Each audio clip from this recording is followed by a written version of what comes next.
इंदिरा गांधी भवन जो हमारा मुख्य भवन है, कल वहीं पर सारे कार्यकर्ता एकत्रित होंगे। वहाँ पर बड़ी एलईडी लगाई गई है और चुनाव को बड़े उत्साह के साथ में सारे कार्यकर्ता वहाँ बैठकर देखेंगे। और जो भी वरिष्ठ नेता है, हमारे प्रभारी जी, अध्यक्ष जी और बड़े नेता हैं, वो नेतागण भी वहीं पर रहेंगे। काउंटिंग कल आएगी, रिजल्ट होगा, सरकार फिर से बन रही है। सरकार फिर से बन रही है सर, क्योंकि कल मतगणना है, तो ऐसे में कांग्रेस की ओर से जो एजेंट आपके तैयार किए जाते हैं वो तैयार कर लिए गए हैं क्या? किस तरीके से कंप्लीट एजेंट तैयार कर लिए गए हैं और जहाँ जहाँ जिस जिले स्तर पे काउंटिंग हो रही है वहाँ पहले से सारे एजेंट वहाँ पहुँच जाएंगे। आज रात को सारे वहाँ पहुँच जाएंगे और सुबह 8 बजे होगी तो हम 7 बजे सारे एजेंट अपने अपने मतदान कार्यालय पर पहुँच जाएंगे। पूरी तैयारी है कांग्रेस की तरफ से। यानी इलेक्शन कमीशन से बात करके जो भी शिकायत होगी उसको सॉर्ट आउट किया गया। साथ ही जो कांग्रेस के नेताओं ने जीत के भी दावा किया है। कैमरा पर्सन विवेक शर्मा के साथ दामोदर प्रसाद, जी मीडिया जयपुर। तो मेरे साथ लगातार मेरी सहयोगी खुशबू बनी हुई है। खुशबू, अब हम बात कर लेते हैं उन 2 सीटों पर, जैसे कि दूदू और बस्सी। ये 2 सीटें थी जहां पर इससे पहले कांग्रेस प्रत्याशी को हराकर निर्दलीय जीते, लेकिन बाद में वो कांग्रेस में शामिल हो गए। तो इस बार जब कांग्रेस ने उन निर्दलियों को टिकट दिया है जो पहले विधायक रह चुके हैं, ये कितने पावरफुल हैं, इनके बारे में भी बताइए। पहले उनसे बातचीत करना बहुत जरूरी है, क्योंकि यही जनता जनार्दन है और इन्हीं ने जो है भाग्य तय किया है, तो इनसे बात करनी बहुत ज्यादा जरूरी है। आपने जब वोट दिया तो आपके मुद्दे क्या रहे और क्या लग रहा है कि कल किसका राज तिलक होगा? राज तिलक तो कांग्रेस का ही होना चाहिए, क्योंकि उनकी जो योजना है बहुत अच्छी योजना है। उन्होंने गृह लक्ष्मी योजना की बात बताई है, उसके जिसमें ये 1 साल में मुखिया को 10,000 रुपये देने की बात है। सरकारी कॉलेज में पढ़ने वालों को लैपटॉप और टैबलेट देने की बात कही है। काफ़ी अच्छी योजना है गहलोत जी की, उन्होंने काफ़ी विकास किया है। तो चाहते तो यही है कि कांग्रेस के, आप देखो क्या लहर बीजेपी की चल रही है, कुछ भी हो सकता है, अभी कुछ बोलना। अच्छा, आप कह रहे हैं कि कल कांग्रेस का राज तिलक होगा, लेकिन लहर जो है वो बीजेपी की चल रही है। ये तो देखिए 2 तरह की बातें हो गई। चाहते तो यही है कि गहलोत जी आए, पर अब देखो क्या होता है, टक्कर है। अब वो ट्रेंड भी तो चलता है राजस्थान में, एक बार कांग्रेस एक बार बीजेपी। अब देखो क्या होता है अब की बार। अच्छा, आप बताइए कल क्या होने वाला है, क्या लग रहा है? लग तो कांग्रेस का ही रहा है, लेकिन क्या ही कहे, क्योंकि हम तो चाहते हैं कि कांग्रेस ही आए फिर से एक बार। उनको मतलब अपने यहाँ क्या होता है कि एक सरकार को दोबारा मौका नहीं मिल रहा है। कभी एक सरकार को अगर दोबारा मौका मिले तो वो उनकी योजनाओं को अच्छे से इम्प्लीमेंट कर सकते हैं। अच्छा, क्यों जो है आप चाहते हैं कि कांग्रेस इस बार आनी चाहिए? कौन से जो अच्छे कार्य आपको लग रहे हैं जो आप बताना चाहें? देखो, हमारे युवाओं के लिए तो गहलोत सरकार ने अच्छी नौकरियां निकाली है, उन्होंने अच्छी वैकेंसी फिल की है और अभी भी उन्होंने 1 लाख वैकेंसी की घोषणा कर रखी है। और हम चाहते हैं अगर वो आ जाए, नहीं अगर वो आ गए ना तो फिर वो क्या पता 1-2 महीने में ही करते। अभी निकाला क्या है कांग्रेस ने, किया क्या है? चिरंजीवी किया है। चिरंजीवी से पहले सेंट्रल गवर्नमेंट ने 5 लाख रुपए का आयुष्मान भारत दे रखा है। हाँ, तो उसके पेमेंट बढ़ाया ना उन्होंने। अब कहाँ तक पहुँचा दिया बीमा योजना? बीमा योजना कहाँ तक पहुँचा दी? अब अभी जो निकाल रखे हैं ना जो चिरंजीवी का लास्ट स्टेज पर, जब 5 दिन 10 दिन रहे चिरंजीवी में, उठा के देखो किसी का क्लेम पास नहीं हो रहा। एक बार प्रैक्टिकल में जाके देखो बीमा भवन में किसी का, अगर लास्ट टाइम की बात कर रहे हैं हॉस्पिटलों में जाके देखो, किसी भी हॉस्पिटल में चले जाना आप, एनीवन लगभग 90% हॉस्पिटलों में इलाज नहीं हो रहा। जाके आपको यही मिलेगा कि मतलब इलाज ही नहीं है उनमें।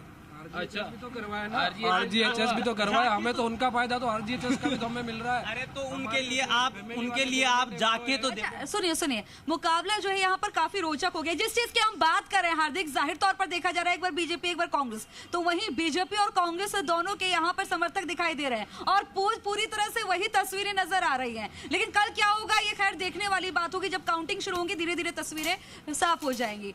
क्या कुछ जो है आपको लग रहा है, नाराजगी किस बात पर आपकी रही है?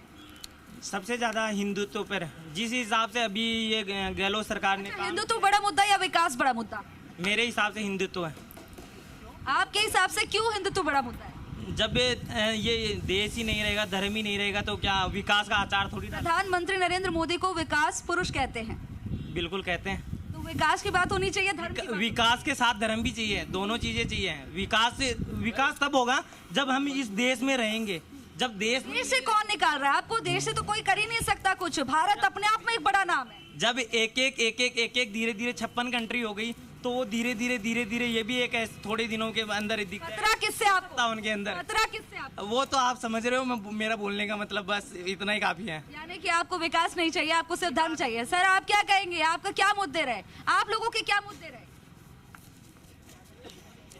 कल क्या होगा, क्या लग रहा है? मेरे हिसाब से तो चांस तो कांग्रेस के, पर गठबंधन की सरकार आएगी। चलिए, चांस कांग्रेस के, लेकिन गठबंधन की सरकार आएगी। देखिए, मैं जाहिर तौर पर यहाँ पीछे जाना चाहूंगी, कई लोग यहाँ पर मौजूद हैं, लेकिन आप देखिए कि किस तरह से जो है ट्रेंड कुछ और ही कहता नजर आ रहा है। भले ही कांग्रेस बार बार ये कह ले कि इस बार हम फिर से सत्ता में आएंगे, लेकिन जहां उनकी तारीफ हो रही है तो वहीं नाराजगी भी जाहिर तौर पर देखने को मिल रहा है। कई लोग यहाँ पर मौजूद हैं, युवा मौजूद है, युवाओं के क्या मुद्दे रहे ये भी हम जानने की कोशिश करेंगे, बातचीत करेंगे। सर, क्या लग रहा है आपको, कल क्या होने वाला है? बीजेपी जीतेगी। बीजेपी जीतेगी? मतलब बीजेपी को जब आपने अगर कह रहे हैं जिस तरह से जीतेगी, यानी कि वोट भी आपने उन्हीं को दिया, तो क्या मुद्दे रहे? हम लोग यहाँ के नहीं है, हम लोग भोपाल के हैं। अच्छा, हम लोग वहाँ से वोट देके यहाँ। कोई बात नहीं, मध्य प्रदेश में भी, मध्य प्रदेश के हालात भी बता सकते हैं। वहाँ भी बीजेपी आ रही है। बीजेपी आ रही है, लेकिन वहाँ पर कांग्रेस पूरी तरह से कॉन्फिडेंट नजर आ रही है, फिर कैसे? आने दीजिए। आप क्या कहेंगे? मुझे भी लगता है मैम बीजेपी ही आएगी इस बार। बीजेपी आएगी जी मैम। तो आप ये तमाम जो है यहाँ पर बातें सुन रहे हैं, मुद्दे सुन रहे हैं, जाहिर तौर पर जो है यहाँ पर बातें हो रही हैं, कह रहे हैं कि हाँ बीजेपी आएगी, कोई कह रहा है कांग्रेस आएगी। धर्म के मुद्दे भी यहाँ पर जोर शोर से नजर आ रहे हैं। मेरे सहयोगी भी लगातार यहाँ पर बने हुए हैं। दामोदर, मैं आपसे जानना चाहती हूँ आमेर सीट का हाल, कि आमेर के बारे में जानना चाहती हूँ कि किस तरह की तस्वीर इस बार देखने को मिलेंगी आमेर में। देखिए, आमेर इसलिए हॉट सीट बन जाती है क्योंकि पूर्व प्रदेश अध्यक्ष रहे सतीश पूनिया, और अभी वर्तमान में वो उप नेता प्रतिपक्ष हैं। तो ऐसे में जो पूरे राजस्थान के जो कह सकते हैं कि जो दारोमदार है वो सतीश पूनिया पे देखा जा रहा है, क्योंकि जब प्रदेश अध्यक्ष, जो पूर्व प्रदेश अध्यक्ष रहे हैं बीजेपी के और उप नेता प्रतिपक्ष हैं, तो ऐसे में क्या जो आमेर की सीट का है उसको लेकर है, क्योंकि इस समय खासम खास टक्कर बहुत ही ज़्यादा देखी जा रही है। कोई भी व्यक्ति ये क्लियर नहीं कर पा रहा है कि कौन प्रत्याशी आगे और कौन पीछे। भारी तो देखिए कह सकते हैं कि क्योंकि समय है ना, दोनों सीटों में ऐसा माहौल गोलमोल हो रहा है कि हर कोई यानी। अच्छा, ये बताइए, यहाँ पर सतीश पूनिया जो है पूरी तरह से कॉन्फिडेंट नजर आ रहे हैं, लेकिन यहाँ मुकाबला कैसा है? यहाँ पे देखा जाए बीजेपी कांग्रेस या त्रिकोणीय? देखिए, कॉन्फिडेंस तो दोनों प्रत्याशियों में है, दोनों ने दावे किए कि मैं भी जीत रहा हूँ, मैं भी जीत रहा हूँ।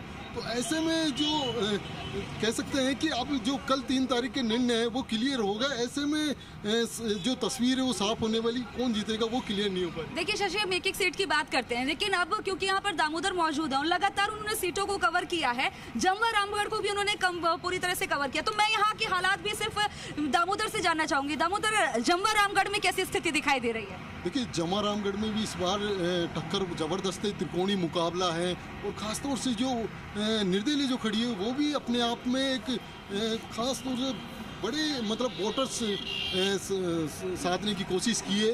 और साथ ही जो बीजेपी और कांग्रेस का है, तो वहाँ पर एक्चुअल में क्या है कि जो वर्तमान विधायक है गोपाल मीणा, उसके प्रति लोगों में थोड़ा आक्रोश है, क्योंकि हमने एग्जिट पोल किया था वहाँ जाके। तो अच्छा, क्यों आक्रोश? ऐसा क्या रहा है, कैसी स्थिति, ऐसी क्या स्थिति बनी कि आक्रोश है? देखिए, ख़ास तौर से जो गुजर समाज है वो उनसे नाराज़ है उस समय। तो ऐसे में जो डेवलपमेंट की बात करते हैं, तो वो कहते हैं कि जमवा रामगढ़ में आप देखिए जाके कहीं भी कोई डेवलपमेंट नज़र नहीं आ रहा, जबकि हम खुद भी ये कहते हैं कि मुख्यमंत्री की ओर से पूरे प्रदेश में अच्छा डेवलपमेंट करवाया गया है। तो ऐसे में मैंने उन लोगों से भी बात की थी, मन की जब सीएम की ओर से अच्छे डेवलपमेंट है और ज़िलों में अच्छे डेवलपमेंट हो रहे हैं, विधानसभाओं में हो रहे हैं, तो ऐसे में जमवा रामगढ़ में क्यों नहीं? तो कह सकते हैं कि कहीं ना कहीं लोगों में थोड़ा सी जो जमवा रामगढ़ की सीट पे है, तो वो कांग्रेस के प्रति थोड़ा रुझान नहीं है। आप देखिए कि सीटों के बारे में तो हम बातचीत कर रहे हैं, लेकिन शशि, जाहिर तौर पर ये वाली एक देखने वाली बात है कि क्योंकि कल नतीजे आने वाले हैं 3 तारीख, सब में एक्साइटमेंट है और यही रात अंतिम, यही रात भारी। अब ऐसे में देव दर्शन भी शुरू हो गए हैं, देव दर्शन पर आप कैसे देख रहे हैं? देखिए खुशबू, देव दर्शन इसलिए क्योंकि अपने देवता को मनाया जाए, अपने देवता की आराधना की जाए और उनसे प्रार्थना की जाए। दरअसल पिछले कुछ दिनों से जब से चुनाव हुए, उस दौरान भी नेता दरअसल जहां भी जाते थे वहां का कोई प्रसिद्ध मंदिर होता था वो देवरात होते दिखे। और आज भी कल सीपी जोशी जो बीजेपी के प्रदेश अध्यक्ष हैं वो श्रीनाथ जी के दर्शन करने गए, और श्रीनाथ जी के लिए एक मान्यता है कि वहाँ जो दान आता है या जो गुप्त दान आता है उसके लिए कहा जाता है देने वाले श्रीनाथ जी और पाने वाले श्रीनाथ जी।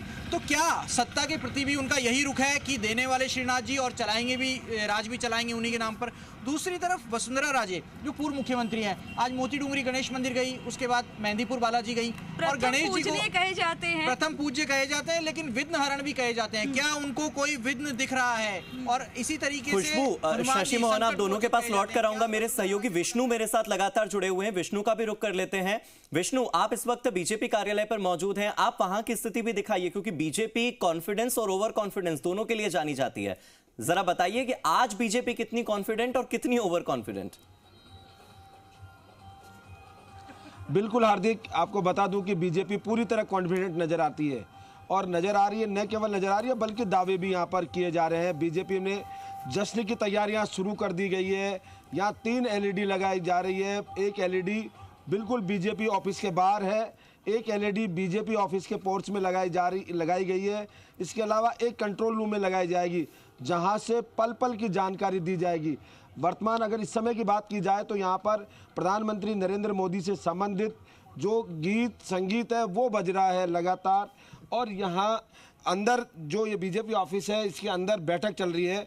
बीजेपी के तमाम जो कोर लीडर्स हैं वो यहाँ पर पहुँच गए हैं। बीजेपी प्रदेश अध्यक्ष सीपी जोशी हो, केंद्रीय जल शक्ति मंत्री गजेंद्र सिंह शेखावत हो, राज्यसभा सांसद घनश्याम तिवारी, पूर्व प्रदेश अध्यक्ष अरुण चतुर्वेदी सहित तमाम जो नेता है वो यहाँ बैठक कर रहे हैं।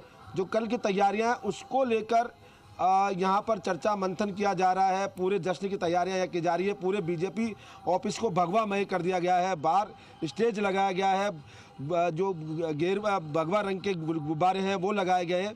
साथ ही एक बात और है कि यहाँ पर बीजेपी के नेता पूरी तरह कॉन्फिडेंट नज़र आ रहे हैं। वो जवाब इसी प्रकार का दे रहे हैं। अभी बात की थी सीपी जोशी से, कहा कि प्रचंड बहुमत से आ रही है, कितनी सीटें, तो उन्होंने कहा मैं पहले दे चुका हूँ 135 सीटें, उसी के आधार पर यहाँ पर बीजेपी को सीटें मिलेगी। वहीं केंद्रीय जल शक्ति मंत्री गजेंद्र सिंह शेखावत से पूछा तो उन्होंने कहा प्रचंड बहुमत से आ रही है। सीटों पे उनका कहना था कि प्रचंड बहुमत में सीटों की संख्या नहीं हो सकती, क्योंकि प्रचंड बहुमत का मतलब प्रचंड बहुमत है, तो उसमें सीटें नहीं हो सकती। वहीं दूसरी ओर यहाँ जो तमाम पूर्व विधायक मोहनलाल बिल्कुल विष्णु, मैं यहाँ आपको रोकना चाहूंगी। जाहिर तौर पर तमाम सीटों पर हम बातचीत कर रहे हैं और आप देखिए कि बातचीत का ये सिलसिला जारी रहेगा, और क्योंकि कल नतीजे आएंगे और सबसे जल्दी नतीजे, सबसे तेज नतीजे सिर्फ और सिर्फ आपको जी राजस्थान पर देखने को मिलेंगे। लेकिन वक्त हो गया एक ब्रेक का, जल्द हाजिर होंगे। आप देखते रहिए जी राजस्थान।